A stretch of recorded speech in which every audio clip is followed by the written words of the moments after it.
الحمدللہ وکفا والصلاة والسلام علی عباده الذین اصطفى خصوصاً علی افضلہم وخاتم النبیین محمد الامین وعلی آلہ وصحبہ اجمعین اما بعد فاعوذ باللہ من الشیطان الرجیم بسم اللہ الرحمن الرحیم ومن يرغب عن ملة إبراهيم إلا من سفه نفسه وَلَقَدِ اصْطَفَيْنَاهُ فِي الدُّنْيَا وَإِنَّهُ فِي الْآخِرَةِ لَمِنَ الصَّالِحِينَ إِذْ قَالَ لَهُ رَبُّهُ أَسْلِمْ قَالَ أَسْلَمْتُ لِرَبِّ الْعَالَمِينَ وَوَصَّى بِهَا إِبْرَاهِيمُ بَنِيهِ وَيَعْقُوبُ يَا بَنِيَّ إِنَّ اللَّهَ اصْطَفَى لَكُمُ الدِّينَ فَلَا تَمُوتُنَّ إِلَّا وَأَنْتُمْ مُسْلِمُونَ ام کنتم شہداء اذ حضر یعقوب الموت اذ قال لبنیہ ما تعبدون من بعدی قالوا نعبد الہک و الہ آبائک ابراہیم و اسماعیل و اسحاق الہا واحدا ونحن له مسلمون تلک امت قد خلت لها ما کسبت ولکم ما کسبتم ولا تسألون عما كانوا يعملون صدق اللہ العظیم رب اشرح لي صدری ویسر لي امری واحلل عقدۃ من لسانی یفقہوا قولی اللہم ربنا الہمنا رشدنا واعذنا من شرور انفسنا اللہم ارنا الحق حقا وارزقنا اتباعہ وارنا الباطل باطلا وارزقنا اجتنابہ اللہم وفقنا لما تحب وترضى آمین یا رب العالمین۔ سورہ بقرہ کے 16ویں رکوع کی ابتدائی آیات ابھی میں نے تلاوت کی ہیں، لیکن اس سے قبل کہ ہم ان آیات کا مطالعہ کریں 15ویں رکوع کی آخری آیت کے ضمن میں ابھی ہمیں مزید غور کرنا ہے۔ یہ آیت اس اعتبار سے نہایت اہم ہے کہ اس میں نبی اکرم صلی اللہ علیہ وسلم کے بنیادی طریقہ کار، اور اس کو سمجھ لیجئے بنیادی طریقہ کار سے مراد کیا ہے۔ بہرحال اس بنیادی طریقہ کار کی وضاحت 4 اصطلاحات کے حوالے سے ہوئی ہے۔ بنیادی طریقہ کار سے میری مراد یہ ہے کہ نبی اکرم صلی اللہ علیہ وسلم نے ایک عظیم انقلاب برپا کیا، تاریخ انسانی کا عظیم ترین انقلاب۔ یہ وہ حقیقت ہے جسے دنیا تسلیم کرتی ہے، دشمنان اسلام نے مانا ہے، اور خاص طور پر اس دور میں جو حقائق اب کچھ رفتہ رفتہ اجاگر ہو رہے ہیں اسلام کے بارے میں، حضور صلی اللہ علیہ وسلم کی شخصیت مبارکہ کے بارے میں جو حجابات پڑے ہوئے تھے، ڈال دیے گئے تھے بڑی سازش کے طور پر، رفتہ رفتہ وہ اٹھ رہے ہیں، حقیقت منکشف ہو رہی ہے، یا یوں کہیے کہ حقیقت اپنے آپ کو منوا رہی ہے۔ تو اسی کا ایک مظہر یہ ہے کہ حضور کے بارے میں صلی اللہ علیہ وسلم اب زیادہ اعتراف کیا جا رہا ہے دنیا میں کہ آپ کا اس اعتبار سے بہت اونچا مقام ہے کہ تاریخ انسانی میں ایک بہت بڑی تبدیلی، بہت بڑا انقلاب ہے کہ جو آپ کے ذریعے سے رونما ہوا۔ اس کا میں نے حوالہ دیا ہے کہ اس صدی کے آغاز میں تو یہ بات ایک ہندو کمیونسٹ نے کہی تھی، ایم این رائے نے، ہسٹوریکل رول آف اسلام، اور یہ اسی شہر میں بریڈ لا ہال یہاں کوئی ہوتا تھا، شاید اب وہ بالکل یا کھنڈر بن چکا ہے یا اس کی جگہ کوئی اور عمارت کا تعمیر ہو چکی ہو، اس میں لیکچر دیا تھا ایم این رائے نے، ہسٹوریکل رول آف اسلام۔ وہ کتاب اب بھی چھپتی ہے بھارت میں، بامبے کا ایک پبلشنگ ہاؤس ہے وہ چھاپتا ہے۔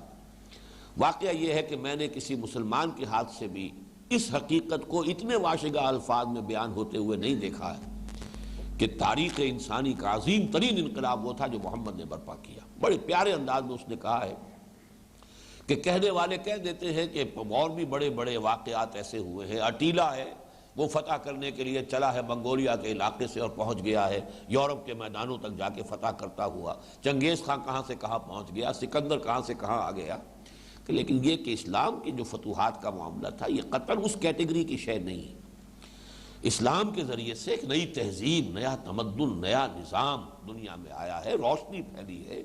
یہ کوئی بروٹ ملٹری فورس نہیں تھی، بلکہ ایک بہت بڑی انقلابی تحریک تھی جس نے دنیا کو ایک نئی تہذیب دی ہے، ایک نیا تمدن دیا ہے۔ اس حوالے سے جیسا کہ میں نے عرض کیا ہے، یہ حقیقت یا 1920 میں اس نے کہی تھی یا 1980 میں پھر کتاب چھپی ہے۔ یہ اس صدی کے یوں سمجھیے کہ 20واں سال وہ تھا اور آخر سے 20واں سال بنے گا یہ 1980، جو مینہٹن میں کتاب چھپی دی 100، a selection and gradation of the 100 most effective personalities of the human history۔ جو بھی عظیم ترین انسان ہے جنہوں نے تاریخ انسانی کے دھارے کے رخ کے اندر کوئی اس کے رخ کو موڑا ہے، وہ ان میں سے 100 کا اس نے انتخاب کیا، پھر گریڈیشن کی، ان میں سب سے اونچا کون؟ ڈاکٹر مائیکل ہارٹ اس کے مصنف ہیں، اور نمبر 1 پر وہ حضور کو لایا۔ تو یہ تو وہ حقیقت ہے جس کو ماننے پر اب دنیا مجبور ہو چکی ہے، لیکن جو حقیقت سمجھنے کی ہے وہ یہ ہے کہ انقلاب برپا کرنے کے لیے پہلے انسان درکار ہیں، افراد درکار ہیں، وہ لوگ کہ جو کسی نظریے کو جذب کر لیں اپنے اندر، اس نظریے ہی وہ یوں سمجھیے کہ وہ اپنے وجود سے نظریہ بن چکے ہیں۔ جب تک مارکسزم لوگوں کے اندر اس درجے صلاحیت نہیں کر گیا تھا کہ وہی انہیں الحق نظر آتا تھا، اس وقت تک ظاہر بات ہے کہ وہ انقلاب تو نہیں آ سکتا تھا جس کی بنیاد جو ہے وہ مارکس کا خیال اور نظریہ تھا۔ تو پہلے یہ کہ ایسے لوگ کہ جس کے اندر وہ نظریہ رچ بس گیا ہو، پھر یہ کہ وہ صرف ان کے ہاں ذہن اور قول میں نہ، ان کے عمل میں ہو، ان کی پرائرٹیز اس کے مطابق طے ہو رہی ہو، ان کی زندگی کا رخ اس کے مطابق بن رہا ہو۔ پہلے ایسے لوگوں کو تیار کرنا ہوتا ہے، تب انقلابی عمل جو ہے اس کا آغاز ہوگا۔ یا یہ کہیے کہ اس انقلابی عمل کا پہلا مرحلہ یہ ہے، یہ پہلا مرحلہ جو ہے مردان کار کی تیاری، جس کو کہ میں نے ایک جگہ حوالہ دیا ہے اکبر الہ آبادی کے شعر کا کہ خدا کے کام دیکھو بعد کیا ہے اور کیا پہلے، نظر آتا ہے مجھ کو بدر سے غار حرا پہلے۔ بدر تو سیرت النبی صلی اللہ علیہ وسلم کی یوں سمجھیے کہ ایک اہم ایونٹ ہے، غزوہ بدر بڑا فیصلہ کن ہے، یوم الفرقان ہے، لیکن بدر ہوا کیسے؟ یہ واقعہ ہوتا ہی نہ اگر جانثار نہ پیدا ہو چکے ہوتے محمد رسول اللہ صلی اللہ علیہ وسلم کے، اگر وہ لوگ تیار نہ ہو گئے ہوتے کہ جن کی کیفیت یہ ہے کہ ان صلاتی و نسکی و محیایا و مماتی للہ رب العالمین، ایسے افراد اگر تیار نہ ہوئے ہوتے تو بدر کا معرکہ پیش ہی نہ آتا۔ 6 لاکھ آدمی نکلے تھے مصر سے حضرت موسیٰ علیہ السلام کے ساتھ، اور یہ ان کی اپنی دی ہوئی روایت ہے، تورات کی کتاب دی بک آف ایکسوڈس، کتاب الخروج، انہوں نے گنتی دی ہے پوری 12 قبیلے، اس قبیلے کے اتنے جوان، اتنے بوڑھے، اتنے مرد، اتنی عورتیں، دوسرے قبیلے کے اتنے جوان، اتنے بوڑھے، اتنے مرد، اتنی عورتیں، اتنے بچے، سارا سینسس موجود ہے۔ لیکن 6 لاکھ میں سے ظاہر بات ہے کہ جب جنگ کا مرحلہ آیا ہے تو کورا جواب دے دیا سب نے، فَاذْهَبْ أَنْتَ وَرَبُّكَ فَقَاتِلَا إِنَّا هَاهُنَا قَاعِدُونَ، کوئی جنگ کے لیے تیار نہیں ہوا، سوائے کہ 2 کا تذکرہ قرآن مجید کرتا ہے کہ 2 تو وہ رسول تھے، حضرت موسیٰ اور حضرت ہارون علیہم السلام، اور 2 افراد اور تھے، حضرت یوشع ابن نون اور کالب بن یفنہ، کہ جنہوں نے آمادگی ظاہر کی اور لوگوں کو آمادہ کرنا چاہا کہ خدا کے لیے ہمت کرو، لیکن بقیہ پوری قوم جو ہے کورا جواب دے کر بیٹھ رہی۔ تو غزوہ بدر کیسے ہو جب تک کہ جانثار نہ ہو؟ جانثار کیسے پیدا کیے جائیں؟ یہ ہے اصل مسئلہ کہ 2 حصوں میں اگر اسے کیجئے کہ پہلے مردان کار تیار ہو، پھر وہ ٹکرائیں، پھر وہ جہاد سے، قتال سے، اپنی جو بھی ایک انقلابی تصادم کی کیفیت ہے اس سے پھر وہ نظام کو بدلے، انقلاب برپا کریں۔ تو بنیادی طریقہ کار مردان کار کی تیاری ہے، لوگوں کو فراہم کرنا، تیار کرنا۔ اس کے لیے جو حضور صلی اللہ علیہ وسلم کا طریقہ کار ہے وہ 4 اصطلاحات میں بیان ہوا ہے، اور ان اصطلاحات کی اہمیت یہ ہے کہ 4 مقامات پر قرآن مجید میں یہ ریپیٹ ہوا ہے۔ یہ جو یہاں پر دعا کی شکل میں آیا ہے، ربنا وابعث فیہم رسولا منہم یتلو علیہم آیاتک ویعلمہم الکتاب والحکمہ، عام طور پر مفسرین جو ہے اس کو ایک کہتے ہیں، تعلیم کتاب و حکمت، میں اسے 2 میں تقسیم کر رہا ہوں، تلاوت آیات، تعلیم کتاب، تعلیم حکمت، اور چوتھی چیز ہے ویزکیہم۔ یہاں پر ذرا ترتیب جو ہے وہ یہ ہے، نوٹ کر لیجئے، ربنا وابعث فیہم رسولا منہم یتلو علیہم آیاتک ویعلمہم الکتاب والحکمہ ویزکیہم انک انت العزیز الحکیم۔ آگے چل کر اس دعا کی قبولیت کا اعلان جو ہے وہ 18ویں رکوع کے اختتام پر آتا ہے، کما ارسلنا فیکم رسولا منکم یتلو علیکم آیاتنا، اب ضمیریں بدل گئیں، اب اللہ کی طرف سے بات ہو رہی ہے، یہاں حضرت ابراہیم اور اسماعیل کی طرف سے دعا کی شکل میں تھی، یہاں اللہ تعالیٰ کی طرف سے اس دعا کی قبولیت کا اعلان ہو رہا ہے کہ دیکھو تمہارے جد امجد ابراہیم اور اسماعیل، ان دونوں کی دعا کو ہم نے قبول فرماتے ہوئے محمد کو بھیج دیا، تم میں مبعوث کر دیا صلی اللہ علیہ وسلم، کما ارسلنا فیکم رسولا منکم یتلو علیکم آیاتنا ویزکیکم ویعلمکم الکتاب والحکمہ۔ ترتیب ذرا بدل گئی، یہاں یزکیکم جو ہے پہلے لے آیا گیا، جبکہ حضرت ابراہیم اور حضرت اسماعیل کے دعا میں ویزکیہم آخر میں تھا، ابتدا میں یتلو علیہم آیات، اللہ کی آیات پڑھ کر سنانا، یہ دونوں جگہ وہی ہے۔ اس میں جو بات میں نے عرض کی ہے، اگرچہ بہرحال اس کا مجھے اور تو کہیں سراغ نہیں ملا ہے، اور زیادہ لوگوں نے اس پر توجہ بھی صرف نہیں کی ہے کہ یہ ترتیب اگر بدلی ہے تو اس کی کوئی حکمت ہے یا اس پر بھی ہمیں کوئی غور کرنا چاہیے یا نہیں۔ میرے نزدیک جو ترتیب حضرت ابراہیم اور حضرت اسماعیل کی دعا میں ہے غلط تو وہ بھی نہیں کہی جا سکتی۔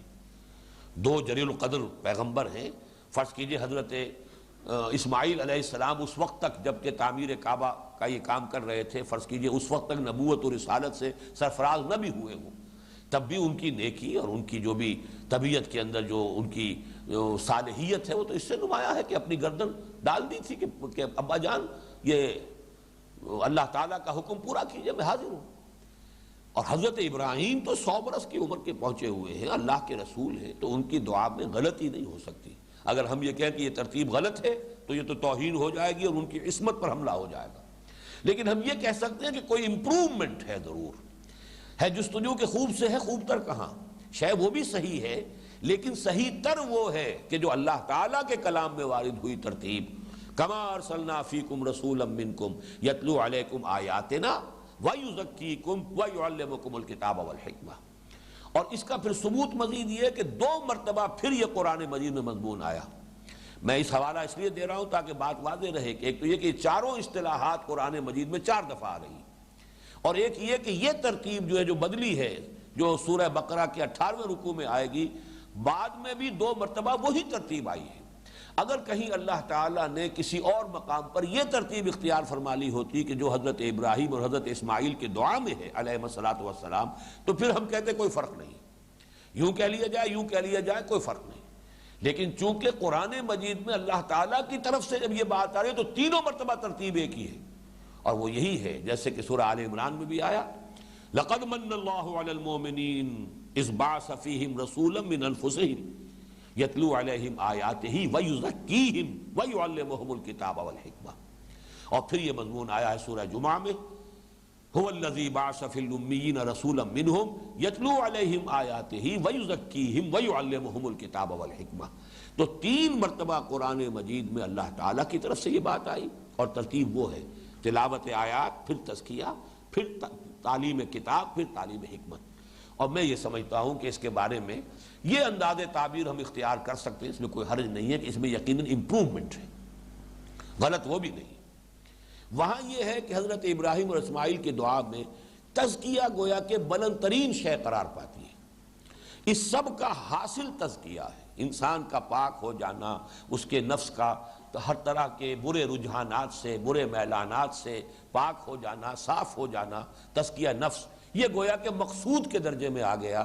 تلاوت آیات، تعلیم کتاب، تعلیم حکمہ، اس سب کا جو مقصود و مطلوب ہے، جو اینڈ رزلٹ ان تمام چیزوں کا، وہ تزکیہ ہے۔ اس ترتیب میں ذرا فرق یہ واقع ہوا ہے، اور یہ میرے نزدیک اس اعتبار سے بہت اہم ہے اس فرق کو نوٹ کرنا، تعلیم سے پہلے تزکیہ لایا گیا، اور اس میں توجہ اس بات کی طرف ہو گئی کہ ساری تعلیم بیکار رہتی ہے اگر رجحانات جو ہیں اندر، میلانات جو نفس کے ہیں، اگر ان کی تصحیح نہیں ہوئی۔ علم را بر تن زنی مارے بود، علم را بر دل زنی یارے بود۔ وہی علم کہ اگر آپ کی نیت صحیح ہے، صحیح نیت سے علم حاصل کر رہے ہیں، وہ علم آپ کے لیے بہت بڑی نعمت، بڑی قابل قدر شے ہو جائے گی۔ لیکن نیت اندر سے ہے دولت کمانے کی، پیسہ بنانے کی، دنیا میں حیثیت اور وجاہت اور اقتدار حاصل کرنے کی، تو یہی علم جو ہے مارے بود، یہ سانپ بن کر ڈسے گا، یہ بجائے جیسا کہ میں نے پچھلی نشست میں واضح کیا تھا، یہ نعمت نہیں ہوگا، زحمت بن جائے گا۔ جیسے کہ صحت ہو، دولت ہو، اولاد ہو، اگر ہدایت نہیں ہے تو وہ پھر وہ در حقیقت نعمت کے حکم میں نہیں، وہ زحمت کے حکم میں ہے۔ اسی طریقے سے یہ تمام چیزیں، علم اور یہ معرفت بھی فرض کیجئے کہ اگر صرف یہ کہ دماغ ہی کے اندر آئی ہے، دل میں اتری نہیں ہے، تو در حقیقت یہ تمام چیزیں جو ہے انسان کے لیے وہ دنیا پرستی کا ذریعہ، حصول دولت، حصول مال، حصول حیثیت و وجاہت، اس کے ذرائع بن کر رہ جاتی ہیں۔ علماء سو کے بارے میں جو کچھ کہا گیا ہے، علماء حقانی اور ہیں، علماء سو اور ہیں۔ اس اعتبار سے تزکیہ مقدم کیا گیا تینوں جگہوں پر جہاں پر اللہ تعالیٰ کی طرف سے بات آئی۔ ان چیزوں میں جو منطقی ربط ہے، میں نے بہت ہی اجمال کے ساتھ تو بات عرض کر دی تھی پچھلے نشست میں، اور میں نے ذرا اس پر تفصیل سے بحث کی ہے۔ میرا ایک چھوٹا سا کتابچہ ہے، نبی اکرم صلی اللہ علیہ وسلم کا مقصد بعثت اور انقلاب نبوی کا اساسی منہاج۔ اس میں 3 مضامین ہیں، جن میں سے پہلے 2 تو اس آیت سے گفتگو کرتے ہیں، هو الذی ارسل رسولہ بالہدی ودین الحق لیظہرہ علی الدین کلہ۔ حضور کا مقصد بعثت انقلاب ہے، حضور کا مقصد بعثت دین کا غلبہ ہے، دین کو غالب کرنا ہے، نافذ کرنا ہے، قائم کرنا ہے۔ لیکن اس کے لیے انقلاب لازم ہے۔ انقلاب کے کچھ تو مراحل وہ ہیں جو بعد میں آتے ہیں، ان سے بحث نہیں کی گئی۔ جو اساسی منہاج ہے، یعنی انسان بنانے کا کام، انسان فراہم کرنا اس انقلاب کے لیے، وہ اساسی منہاج جو ہے، اس میں میں نے اس مضمون میں جو تیسرا مضمون ہے اس کتاب میں، اسی آیت مبارکہ میں جو 4 اصطلاحات وارد ہوئی ہیں ان پر تفصیل سے اپنی رائے جو ہے بیان کی ہے کہ در حقیقت یہ پروسیس ہے، محمد الرسول اللہ صلی اللہ علیہ وسلم کی بیسک میتھوڈالوجی ہے۔ اس کے ذریعے سے آپ نے وہ مردان کار تیار کیے ہیں کہ پھر جنہوں نے جو بھی ان کی جد و جہد، ایثار، قربانی، اور جس طرح سے انہوں نے اپنے آپ کو تن فروشی، جاں فروشی کے ساتھ انہوں نے اپنے آپ کو اس کام کے لیے لگا دیا، کھپا دیا، تو انقلاب برپا ہوا۔ وہ پروسیس جو ہے وہ علیحدہ ہے، وہ منہج انقلاب نبوی میں اس کا مطالعہ کیجیے گا، لیکن اساسی منہاج پر نہایت مختصر تحریر میری اس کتابچے میں شامل ہے۔ یہاں میں اب صرف اشارے کر رہا ہوں، اور اس کے لیے بہترین طریقہ یہ ہے کہ کسی ایک انڈیویجول کا تصور کیجیے۔ آپ کسی ایک شخص کو بدلنا چاہتے ہیں، یہ بھی تو انقلاب ہے۔ ایک شخص جو ہے اس کی سیرت کچھ اور ہے، دنیا پرستی میں لگا ہوا ہے، یا فرض کیجئے کسی اور بھی کہیں پستیوں میں، اخلاقی پستیوں میں مبتلا ہے، نظریات بھی غلط ہیں، آپ چاہتے ہیں کہ وہ مومن و مسلم بن جائے، اللہ کے راستے پر آئے۔ دعوت اللہ کا ہدف یہی تو ہے۔ ہو سکتا ہے آپ کا حقیقی بھائی ہو، آپ کا دل کڑ رہا ہے کدھر جا رہا ہے، میں کسی طرح اسے سیدھے راستے پر لاؤں۔ یہ سیدھے راستے پر لانے کا مطلب یہ کہ آپ اسے بدلنا چاہتے ہیں، اس کی زندگی کا رخ، اس کے طور اتوار، اس کے شب و روز، اس کی پسند ناپسند، اس سب کے اندر انقلاب لانا ہے آپ کو۔ اگر آپ ایک شخص کو بدلنا چاہتے ہو تو کیا کرنا پڑے گا آپ کو؟ سب سے پہلے صحیح راستہ یہ ہوگا، جو غلط راستہ ہمارے ہاں ہوتا ہے، واعظ پر واعظ کہے جا رہے ہیں، اور یہ کہ اگر آپ بڑے بھی ہیں، باپ ہیں، اور بیٹے کو آپ نے بدلنا ہے تو کبھی ڈانٹ پلا رہے ہیں، کبھی ڈپٹ رہے ہیں، کبھی سزا دے رہے ہیں، اٹھتے بیٹھتے ٹوک رہے ہیں، نماز کیوں نہیں پڑھی، فلاں یہ کیوں نہیں کیا، یہ سب کچھ تو ہو رہا ہے۔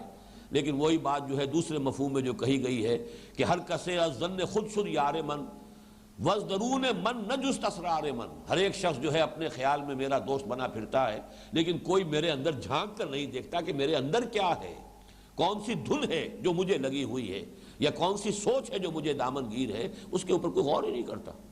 اسی طرح آپ یہ نہیں دیکھتے کہ اس کی سوچ کیا ہے، اس کا فکر کیا ہے۔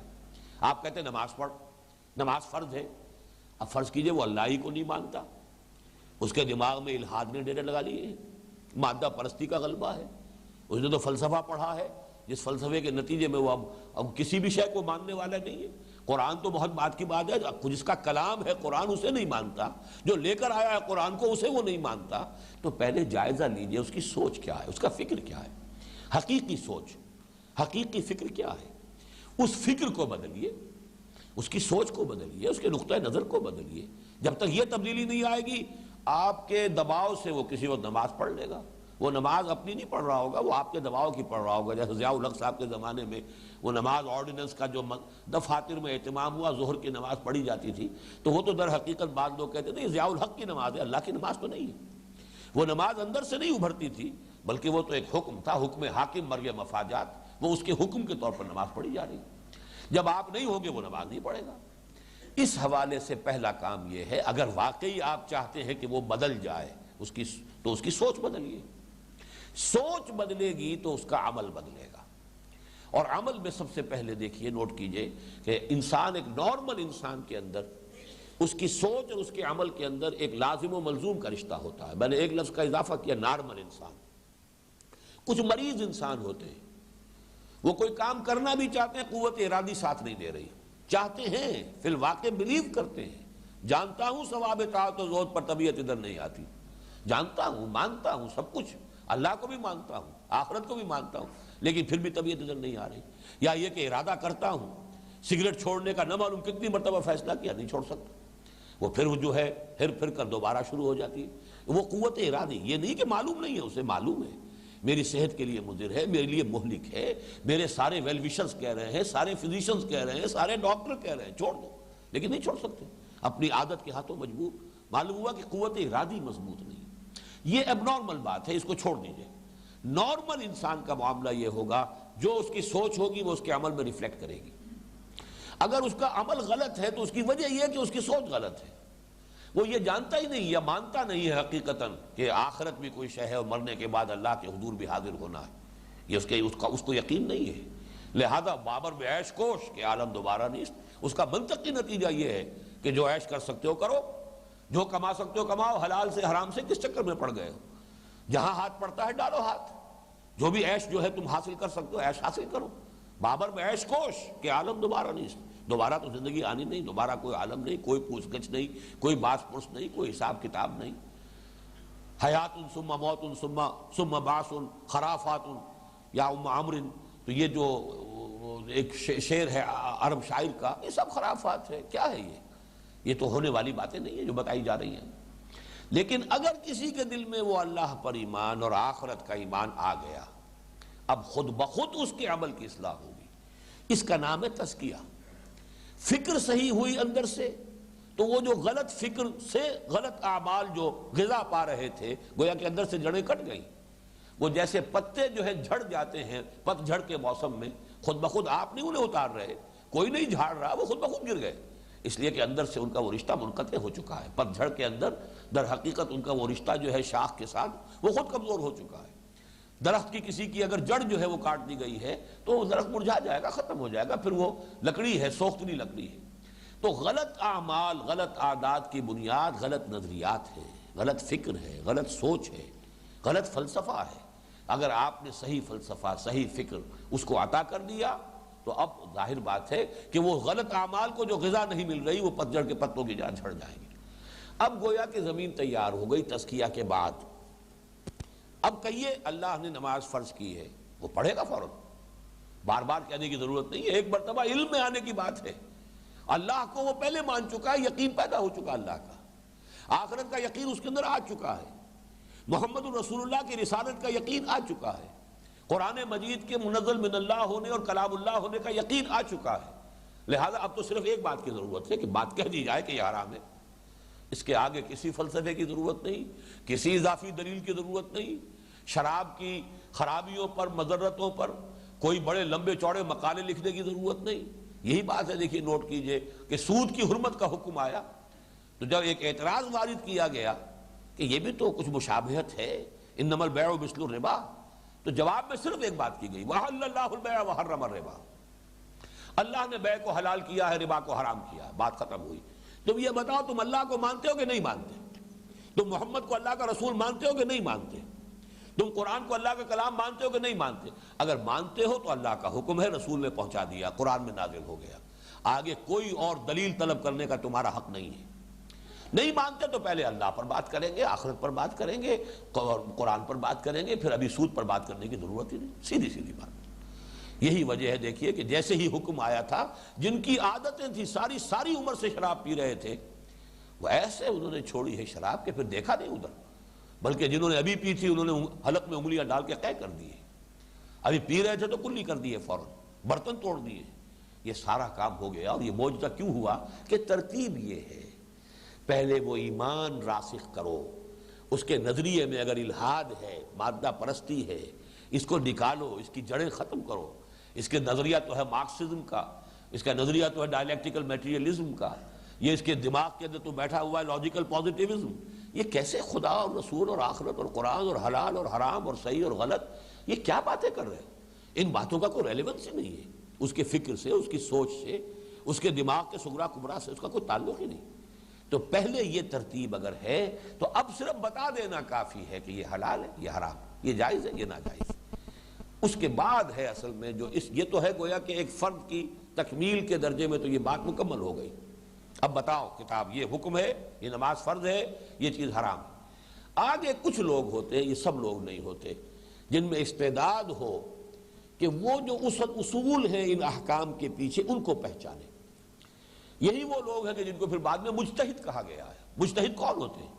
اصول شریعت کو جنہوں نے پہچان لیا، مقاصد شریعت کو پہچان لیا، لہذا اجتہاد کر سکتے ہیں۔ ایک نئی سچویشن میں وہ صحیح جو فیصلہ ہونا چاہیے اس تک پہنچ جائیں گے، اس لیے کہ انڈر لائن پرنسپل ان کے علم میں وہ جانتے ہیں شریعت کے مقاصد کیا ہے۔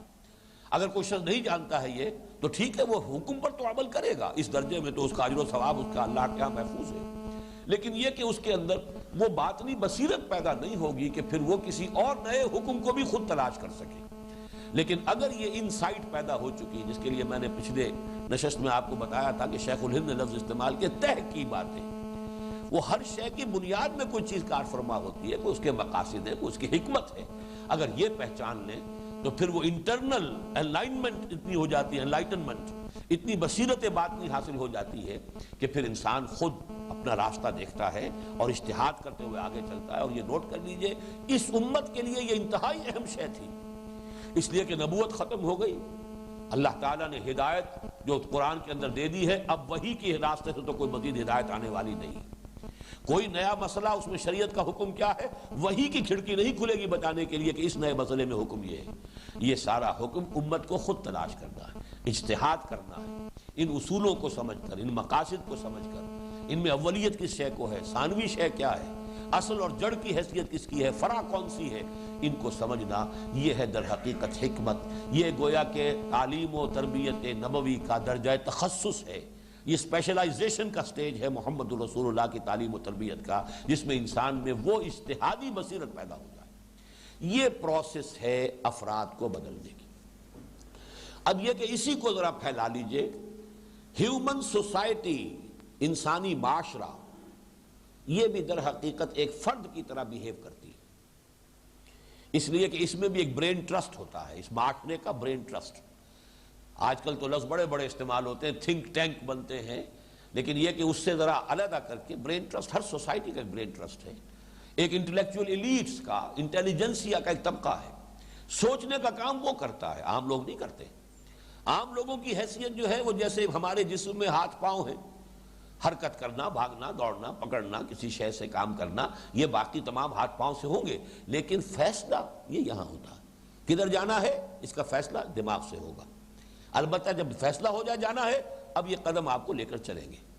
اسی طریقے سے کس شے کو پکڑنا ہے، کس شے کو ہاتھ نہیں لگانا، یہ سانپ ہے اس کو مت چھونا، یہ در حقیقت آنکھوں کے ذریعے سے جو بھی آپ کو اطلاعات پہنچی ہیں، جو بھی سگنلز ریلے کیے گئے ہیں برین کو اور گرے میٹر کو، وہاں سے پھر آپ کو حکم ملے گا آپ کے ہاتھ مت آگے بڑھانا، یہیں رکا رہ جائے، اس لیے کہ یہ سانپ ہے، لکڑی نہیں ہے، تم تو لکڑیاں چن رہے ہو، یہ سانپ ہے۔ اس اعتبار سے کسی سوسائٹی میں جب تک کہ اس کے انٹلیکچوئل ایلیٹ کو آپ کنورٹ نہیں کریں گے، اس میں ایک مضبوط نیوکلیس ایمان کی بنیاد پر پیدا نہیں ہوگا، وہ سوسائٹی ایز اے ہول کبھی کوئی تبدیلی قبول نہیں کرے گی۔ بس یہ ترتیب جو ہے انفرادی سطح پر بھی، اجتماعی سطح پر بھی اسے سامنے رکھیے۔ یتلو علیہم آیاتک یا آیاتہ، تلاوت کرتا ہے ان پر اللہ کی آیات، اور جیسا کہ میں نے عرض کیا آخر آیات بھی قرآن کی ہیں، کتاب کا لفظ بھی قرآن کے لیے ہے، حکمت کے بارے میں قرآن خود کہتا ہے ذالک مما اوحی الیک ربک من الحکمہ، وہ بھی قرآن میں ہے۔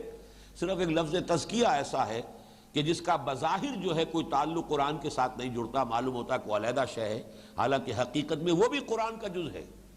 یا ایھا الناس قد جاءتکم موعظۃ من ربکم وشفاء لما فی الصدور، تزکیے کے لیے دو ہی چیزیں درکار ہیں۔ نمبر ایک موعظہ، نصیحت، جس سے کہ دل نرم ہو جائے۔ موعظہ کہتے ہیں اس کلام کو جس سے دل پر رقت طاری ہو جائے۔ اگر دل سخت ہوا ہے، مرد ناداں پر کلام نرم و نازک بے اثر، اگر وہ مرد ناداں ہے، دل سخت ہے، اعلیٰ سے اعلیٰ بات آپ کہہ رہے ہیں وہ دل کے اوپر جا ہی نہیں رہی، اتر ہی نہیں رہی، دل میں جذب ہو ہی نہیں رہی۔ پہلے ذرا کوئی کلام ایسا چاہیے جو دل میں نرمی پیدا کرے۔ زمین سخت ہے، آپ نے جا کر اس کے اوپر اسی طریقے سے بیج بکھیر دیا ہے، بیج بھی ضائع ہو جائے گا۔ آپ ہل چلاتے ہیں، زمین کو نرم کرتے ہیں، اب اس میں پانی جذب ہوگا، بعض زمینیں ایسی ہوتی بڑی سخت، اوپر جو ہے پپڑی آئی ہوتی ہے، بارش ہوئی ہے لیکن بارش کا پانی جذب نہیں ہوتا نیچے، وہ نکلتا چلا جاتا ہے، وہ وہیں سے بہہ کر دور چلا جائے گا، وہاں جذب بھی نہیں ہوگا۔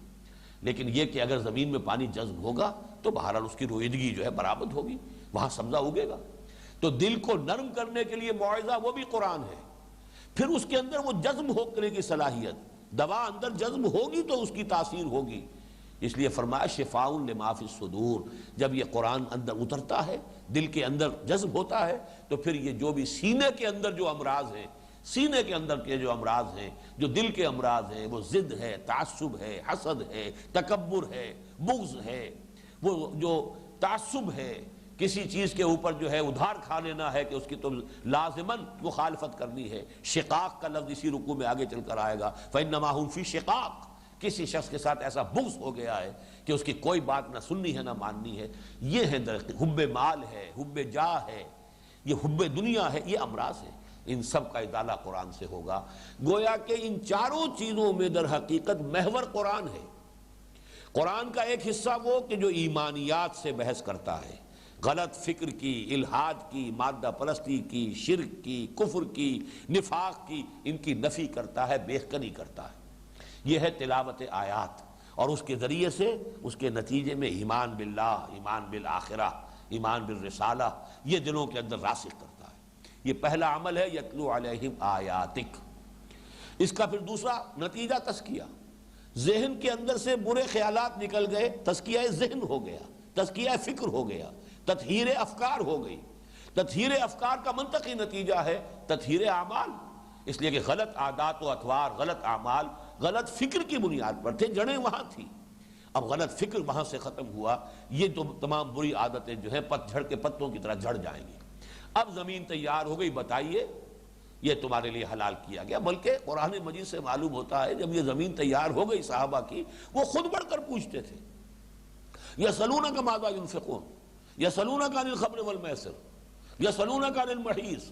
یہ ایک سوال پر سوال چلے آ رہے ہیں، اس لیے کہ اب فطرت انسانی جو ہے اس کے اوپر جو یہ گند غبار آ گیا تھا، گند چھا یا غبار تھا یا پتجھڑ یا یہ جو بہت جھاڑ جھکاڑ تھا، یہ سب ہٹ گیا۔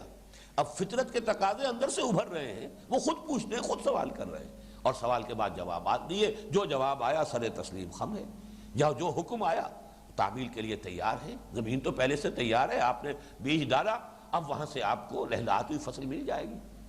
یہ ہے فرد سے لے کر اجتماع تک، یہ ساری ترتیب، اس سے تبدیلی ہوگی۔ اسی کو اقبال نے کہا ہے چونبہ جاں در رفت جاں دیگر شود۔ جب یہ قرآن کسی کے اندر اتر جاتا ہے، فاش گویم آنچ در دل مزمرست، ای کتابیں نیز چیزیں دیگر است، چونبہ جاں در رفت جاں دیگر شود، جہاں چو دیگر شد جہاں دیگر شود۔ جب یہ قرآن کسی کے باطن میں سرایت کر جاتا ہے، اس کے اندر اتر جاتا ہے، اس کے اندر تبدیلی آ جاتی ہے، جہاں دیگر شود۔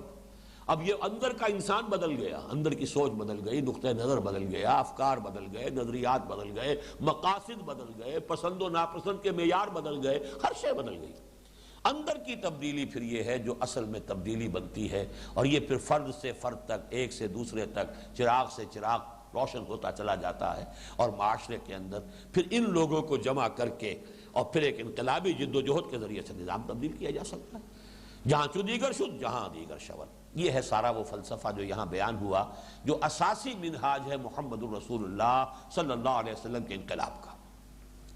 اب فرمایا وَمَن يَرْغَبُ عَن مِّلَّةِ إِبْرَاهِيمَ إِلَّا مَن سَفِهَ نَفْسَهُ۔ یہ دو رکوع جیسا کہ میں نے عرض کیا، ویسے تو 4 رکوع ہے مسلسل تحویلی، ان میں پہلے رکوع میں بھی 15ویں رکوع میں بھی حضرت ابراہیم اور حضرت اسماعیل علیہ السلام کی شخصیت، تعمیر کعبہ جو اب مرکز بننے والا ہے ہمیشہ کے لیے، اہل توحید کا قبلہ بننے والا ہے، تو اس کے لیے اب پھر حضرت ابراہیم کی شخصیت پر ارتکاز آ رہا ہے۔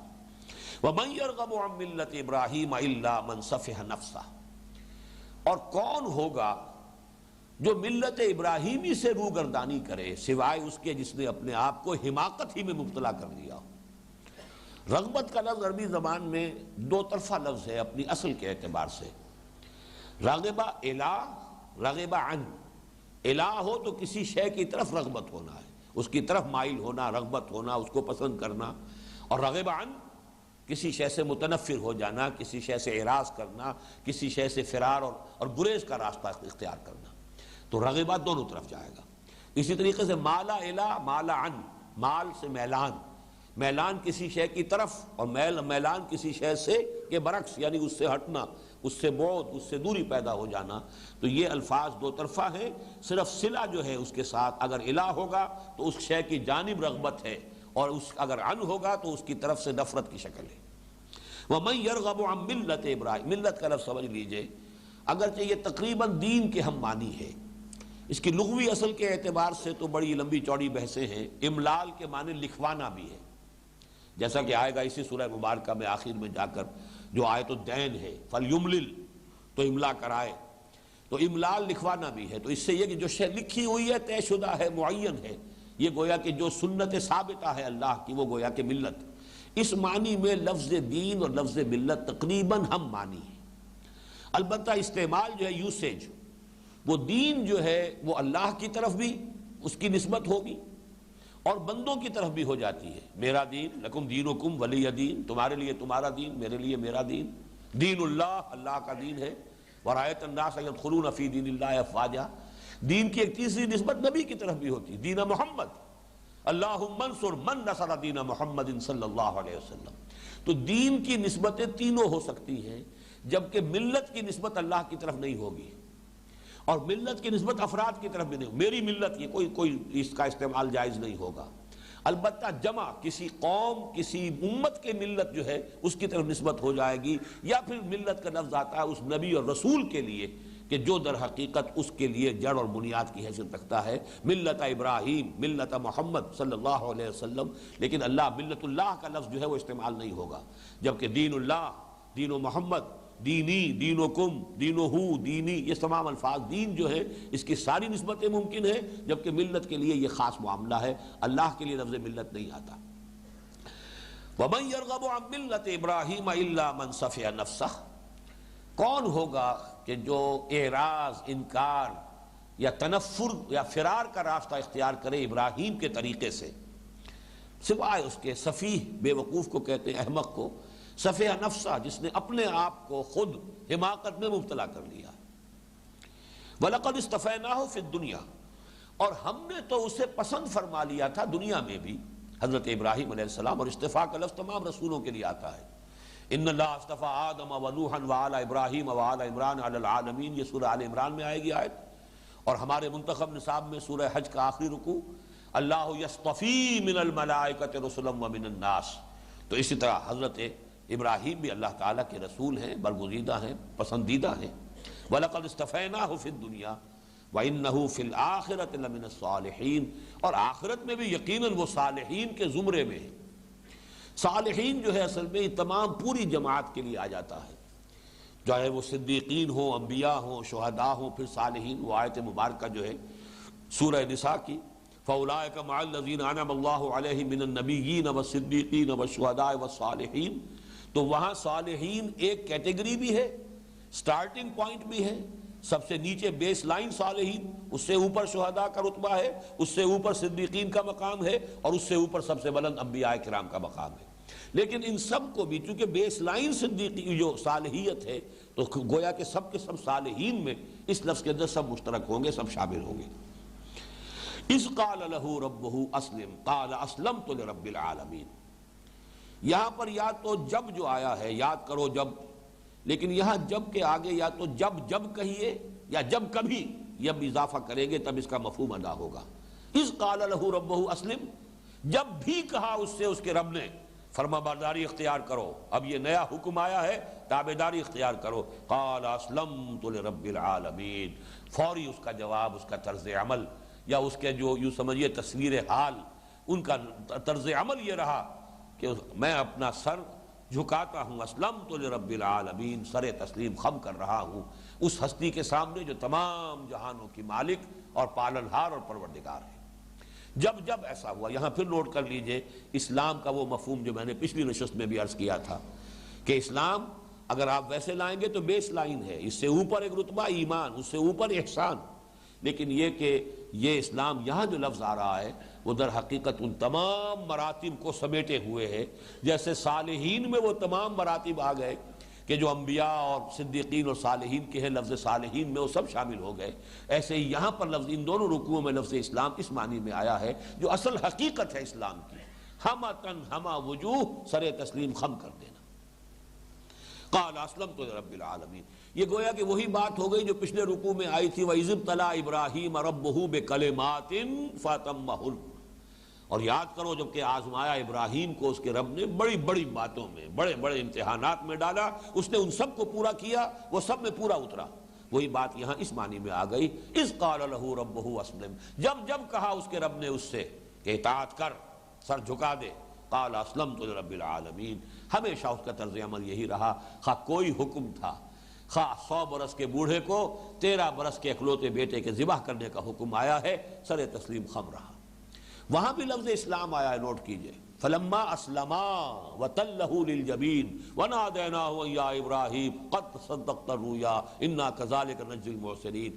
جب دونوں باپ بیٹا نے سر تسلیم خم کر دیا، دونوں نے گردن جھکا دی، دونوں نے اپنے رب کے فرمان کو قبول کر لیا، اطاعت کے لیے تیار ہو گئے. فلما اسلما، اب وہاں تسلیہ کا صیغہ ہے، جب دونوں نے اسلام یعنی اطاعت اور فرما برداری کی روش اختیار کی، وَتَلَّهُ لِلْجَبِينِ، اور پچھاڑ دیا ابراہیم نے، باپ نے بیٹے کو اسماعیل کو پیشانی کے بل، تاکہ چہرہ سامنے نہ ہو.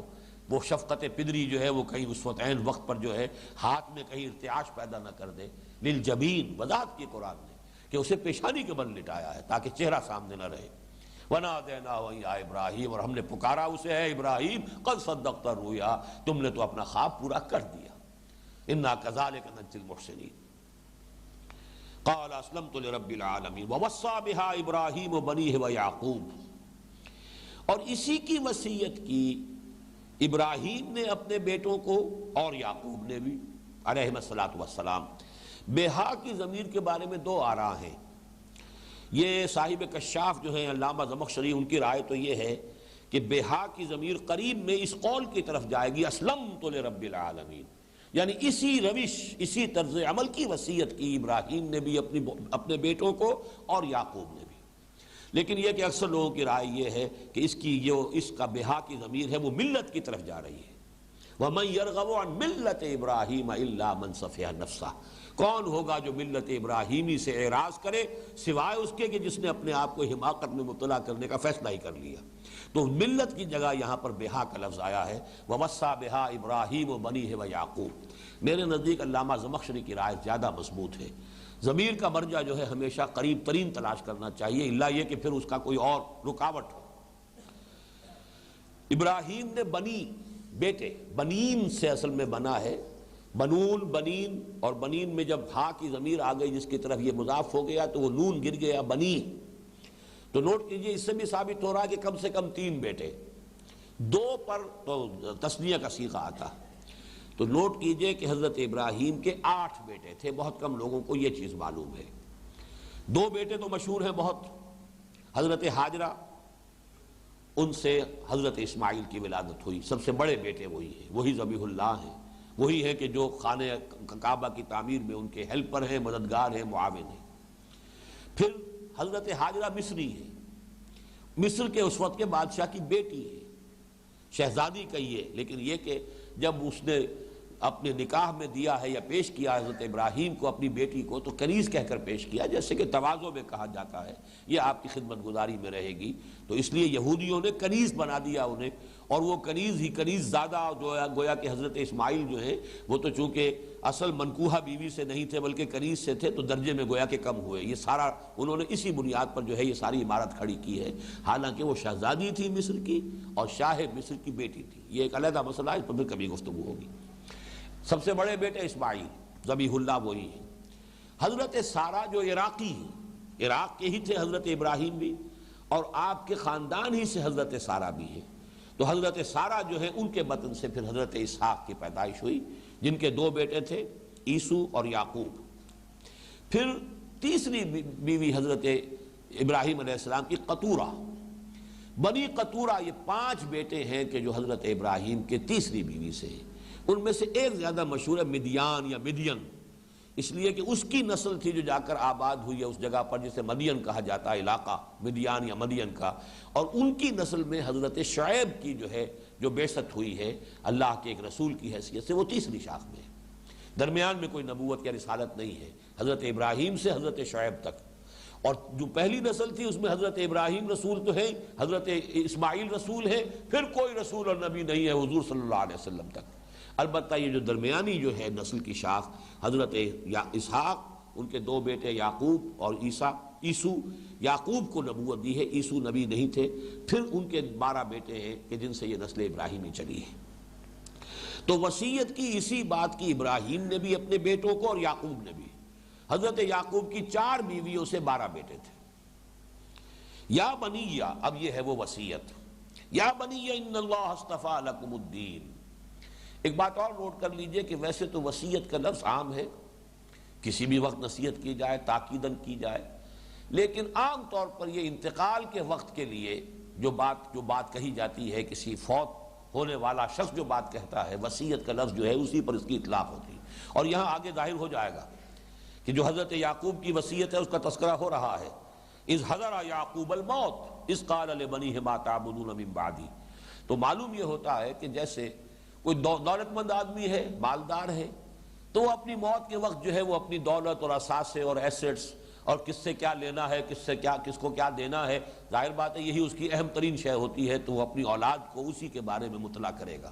یا کوئی خزانہ کہیں پر گاڑ کے رکھا ہوا ہے تو ظاہر بات ہے مرتے دم بھی نہیں بتائے گا، تو پھر آگے کیسے منتقل ہوگا، وہ تو پھر زمین ہی کا پیبند ہو کر رہ جائے گا۔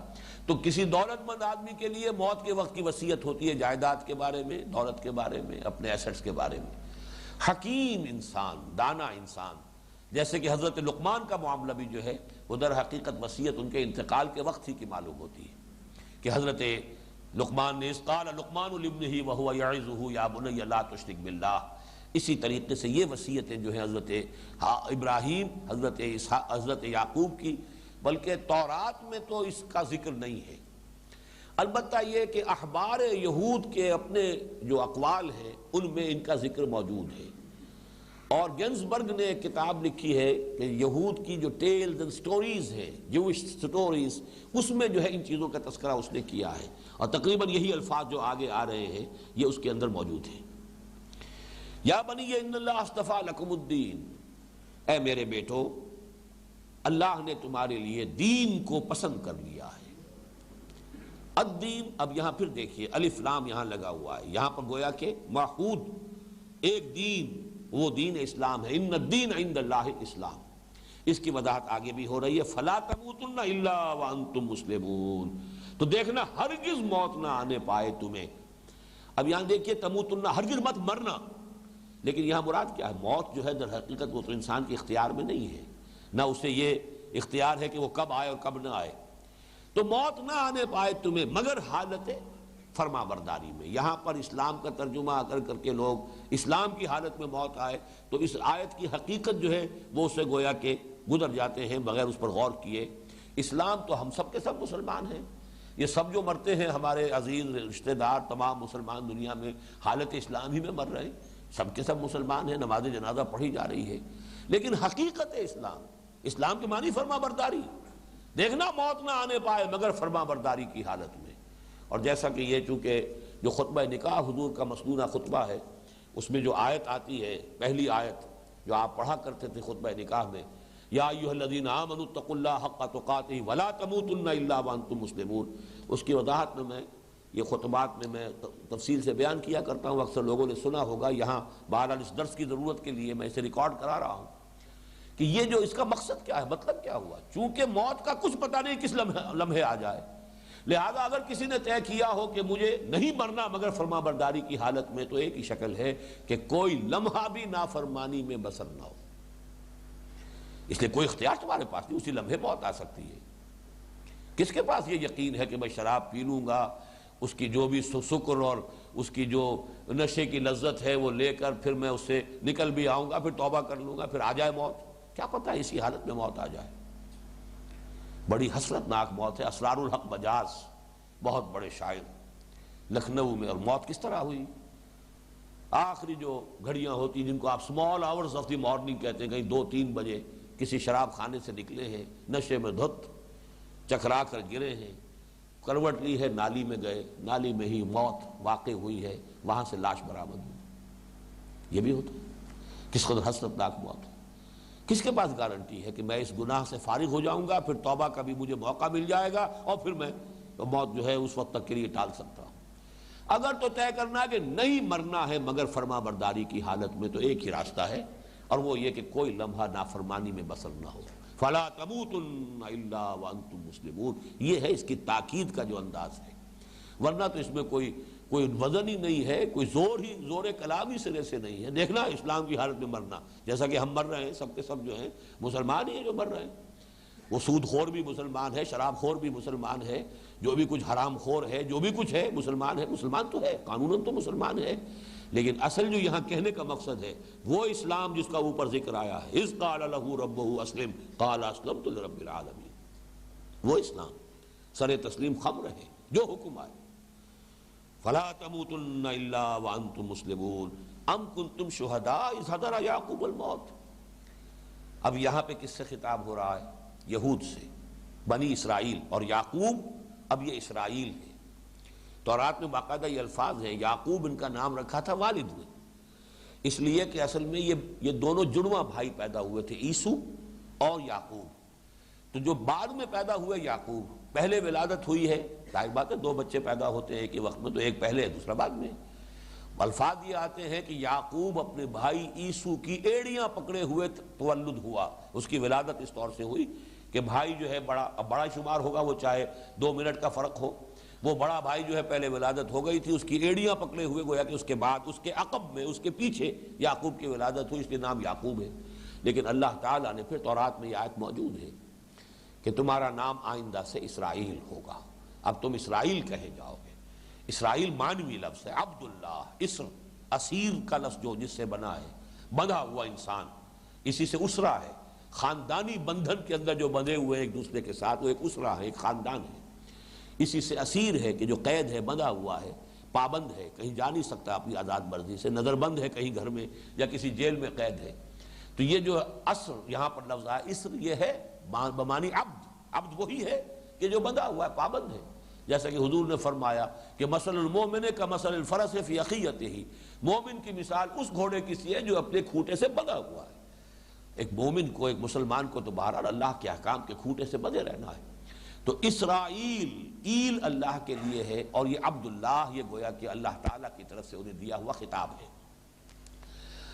ام کنتم شہداء اذ حضر یعقوب الموت، کیا تم موجود تھے اس وقت جب کہ اسرائیل یعنی حضرت یعقوب کے انتقال کا وقت آیا؟ یہاں موت سے مراد بعین ہی موت جو آخری عمل ہے وہ نہیں ہے، بلکہ مقدمات موت، جبکہ ایک ایسا وقت انسان پر آ جاتا ہے یہ معلوم ہوتا ہے کہ اب روانگی ہے، اور وہ ہو سکتا ہے کہ کچھ پہلے ہی سے آثار جو ہیں شروع ہو جاتے ہیں۔ میں نے جیسا کہ پچھلی نشست میں آپ کو بتایا، حضور نے حجۃ الوداع ہی میں متعدد مواقع پر اس طرح کی بات کہی ہے، خذوا عنی مناسککم فانی مقبوس، اور خطبہ شروع کیا ہے تو توجہ سے میری بات سنو، گمان ہے کہ شاید دوبارہ اس جگہ پر ملاقات نہ ہو۔ تو یہ گویا کہ آثار تھے۔ اس کے بعد غالباً کل 80 دن ہیں حضور کے صلی اللہ علیہ وسلم اس حیات دنیاوی کے۔ بہرحال یہ موت کے جب آثار شروع ہوئے تو حضرت یعقوب نے اب جمع کیا اپنے بیٹوں کو، اذ قال لبنیہ ما تعبدون من بعدی، جبکہ کہا انہوں نے اپنی اولاد سے، اپنے بیٹوں سے، کس کو پوجو گے میرے بعد، یعنی میرے انتقال کے بعد۔ ذرا پورے یہ در حقیقت سوال جو ہے، سوال اس معنی میں نہیں ہے کہ کوئی اس کے لیے کوئی یعنی جواب درکار ہے، بلکہ تاکید کے لیے۔ جواب تو معلوم تھا، اسرائیل حضرت یعقوب کے بیٹے ہیں، اس کے سوا اور کیا کہہ سکتے ہیں، لیکن در حقیقت یہ نصیحت کا انداز ہے، کمٹمنٹ کروا لینا، بات کو پختہ کروا لینا، قول و قرار حاصل کر لینا جاتے ہوئے اس دنیا سے۔ ما تعبدون من بعدی، کس کو پوجو گے، کس کی بندگی کرو گے، کس کی اطاعت کرو گے؟ قالوا نعبد الہک و الہ آبائک ابراہیم و اسماعیل و اسحاق۔ پھر نوٹ کیجئے یہاں حضرت اسماعیل کے نام کو جس طریقے سے حضرت یعقوب، حضرت ابراہیم اور حضرت اسحاق کے مابین جیسے کہ موتی جو ہے پرو دیا جائے کہ یہ جو تمہارے اجداد ہیں، یہ ایک امت ہے، اگلی آیت میں آ جائے گا، انہوں نے یہ کہا کہ ہم پوجیں گے آپ کے الہ کو، آپ کا رب، آپ کا معبود، جس کی آپ پرستش کرتے رہے، جس کی آپ بندگی کرتے رہے، وہ الہ آبائے کا، اور آپ کے آبا کا الہ، ان کا معبود الہ کون ہے؟ اور وہ آبا کون ہے؟ ابراہیم و اسماعیل و اسحاق۔ آپ کے دادا ابراہیم، آپ کے تایا اسماعیل، آپ کے والد اسحاق، آپ کے ان تینوں بزرگوں کے جو رب ہے ایک ہی رب ہے، الہم واحدہ۔ اور یہ کوئی تین رب نہیں ہے، یہ دو رب نہیں ہے، یہ ایک ہی رب ہے، الہم واحدہ، ایک ہی الہ، ایک ہی معبود، ایک ہی رب۔ وَنَحْنُ لَهُ مُسْلِمُونَ، اور ہم سب اسی کے اسلام، اسی کی اطاعت، اسی کی فرما برداری، اس کا عہد کرتے ہیں، ہم اسی کی فرما برداری کرنے والے ہیں۔ یہاں پر در حقیقت جب اسم کی شکل میں آیا، مسلمون اسم فاعل ہے، تو اسم فاعل میں تاکید زیادہ ہوتی ہے، فعل میں اتنی تاکید ہے۔ نحن لہو مسلمون، ہم یقیناً پورے عزم کے ساتھ، پورے ارادے کے ساتھ، ہم فاعل جو ہوتا ہے وہ ارادے کے ساتھ فعل کر رہا ہوتا ہے، پورے عزم اور ارادے کے ساتھ ہم اسی کی بندگی کریں گے، اسی کی اطاعت کریں گے، عبادت بھی اسی کی ہوگی، اطاعت بھی اسی کی ہوگی۔ تلک امۃ قد خلت، یہ ایک جماعت ہے جو گزر چکی، یعنی اسماعیل، ابراہیم، اسحاق، یعقوب، یہ ایک جماعت ہے۔ تم نے دو جماعتیں بنا لیا، تم نے اسماعیل کو درمیان سے خارج کر دیا، تم نے اپنی تاریخ ہی سے اس کو نکال باہر کیا، تم نے اس کے سارے آثار اپنی کتاب میں سے کھرچ دینے کی کوشش کی، اگرچہ جیسا کہ میں نے عرض کیا تھا چور کے پیر نہیں ہوتے، کہیں نہ کہیں وہ آثار باقی رہ گئے ہیں کہ جن سے اب بھی اگر کوئی واقعتاً متلاشی حق ہے تو حق تک پہنچ جائے گا، لیکن یہ کہ تم نے تو اپنی حد تک کوشش کی ہے کہ اس کے کوئی آثار تورات میں باقی نہ رہے، لیکن اصل میں تو یہ جماعت ایک ہے، الہم واحدہ کو پوجنے والی جماعت۔ تلک امۃ قد خلت، یہ ایک جماعت، ایک گروہ، ایک امت۔ امت کا لفظ بنا ہے اما یا امو سے، اما یا امو قصد کرنا، ارادہ کرنا، اسی لیے راستے کو امام کہا گیا، اس لیے کہ انسان اسی کی پیروی کر رہا ہے، جیسے کہ فالو کر رہا ہے، you are following the path, اسی طریقے سے وہ امام ہے، نماز کا امام ہے کہ جس کی آپ اطاعت کر رہے ہیں، تابعداری کر رہے ہیں، اس کے کوشن پر آپ موو کر رہے ہیں، وہ اللہ اکبر کہتا ہے، آپ رکوع میں جاتے ہیں۔ تو یہ امت وہ ہے کہ جو ہم مقصد لوگ ہیں، قوم اور شے ہے، امت اور شے ہے۔ تلک امت، ان کا مقصد ایک، ان کا ہدف ایک، ان کا نسب العین ایک، ان کا رب ایک، ان کا معبود ایک۔ تلک امۃ قد خلت لہا ما کسبت ولکم ما کسبتم، جو کچھ اس جماعت نے، اس گروہ نے کمایا وہ ان کے لیے ہے، وَلَكُمْ مَا كَسَبْتُمْ، اور تمہارے لیے وہ ہوگا جو تم کماؤ گے۔ یہ ہے اصل میں بہت، چونکہ یہ آیت دوبارہ بھی آئے گی اسی رکوع کے اختتام پر، اور بہت اہم ہے کہ یہ جو تمہارا تصور ہے کہ چونکہ ابراہیم کی نسل سے ہو یا یعقوب کی اولاد ہو اس لیے تم بخشے بخشائے ہو، یا کسی اور کا یہ خیال ہو جائے چونکہ تم محمد کے امتی ہو صلی اللہ علیہ وسلم اور ان کے نام لیوا ہو لہذا بخشے بخشائے ہو، یہ تمہارے تصورات غلط ہیں۔ انہوں نے جو کمایا اپنے لیے کمایا، ان کا اجر و ثواب ان کے لیے، لہا ما کسبت ولکم ما کسبتم، تھے تو آبا وہ تمہارے ہی مگر تم کیا ہو، ہاتھ پر ہاتھ دھرے منتظر فردا ہو۔ تم کہتے ہو پجرم سلطان بود، ٹھیک ہے تمہارا باپ سلطان تھا تو راچے، تمہیں کیا، تم یہ دیکھو تم کیا ہو، جوتیاں پٹخار رہے ہو، اب پجرم سلطان بود کے اوپر جو ہے اسی کے نشے کے اندر پڑے رہو گے تو کچھ حاصل نہیں۔ دنیا جو ہے تمہارے ساتھ کوئی امتیازی سلوک نہیں کرے گی کہ پجرم سلطان بود تمہارا باپ سلطان تھا، وہ تو یہ دیکھے گی تم کیا ہو۔ اسی طرح معاملہ جو ہے دین کا ہے، تقویٰ کا ہے، اطاعت کا ہے، عبادت کا ہے، اللہ تعالیٰ کے ہاں مراتب کا ہے، مدارج کا ہے، مناسب کا ہے، وہ تو عمل پر ہے۔ تلک امۃ قد خلت لہا ما کسبت ولکم ما کسبتم ولا تسألون عما كانوا يعملون، اور تم سے یہ نہیں پوچھا جائے گا کہ وہ کیا کرتے تھے، تم سے یہ پوچھا جائے گا کہ تم کیا کر کے لائے ہو۔ یہ بہت اہم بات ہے، قرآن مجید نے جس طرح واضح طور پر اس کو یہ ساری جڑ کاٹ دی ہے کہ یہ تعلقات، یہ نسبتیں، یہ ساری کی ساری دنیا کے اندر ہیں، اور جو اس سے فائدہ اٹھائے ابراہیم کی پیروی کرو، ابراہیم کی نسل میں ہو، ذریت ابراہیم میں سے پیروی کرو، امت محمد میں ہو صلی اللہ علیہ وسلم، امت محمد کی پیروی کرو، اتباع کرو، لیکن یہ کہ آگے تو چل کر اپنا عمل، اپنا ایمان، بلا من کسب سیئۃ واحاطت بہ خطیئتہ فاولئک اصحاب النار هم فیہا خالدون، اور بلا من اسلم وجہہ وہو محسن فلہ اجرہ عند ربہ ولا خوف علیہم ولا هم یحزنون، دونوں طرف کا معاملہ بالکل واضح ہے۔ بارک اللہ لی ولکم فی القرآن العظیم ونفعنی وإیاکم بالآیات والذکر الحکیم۔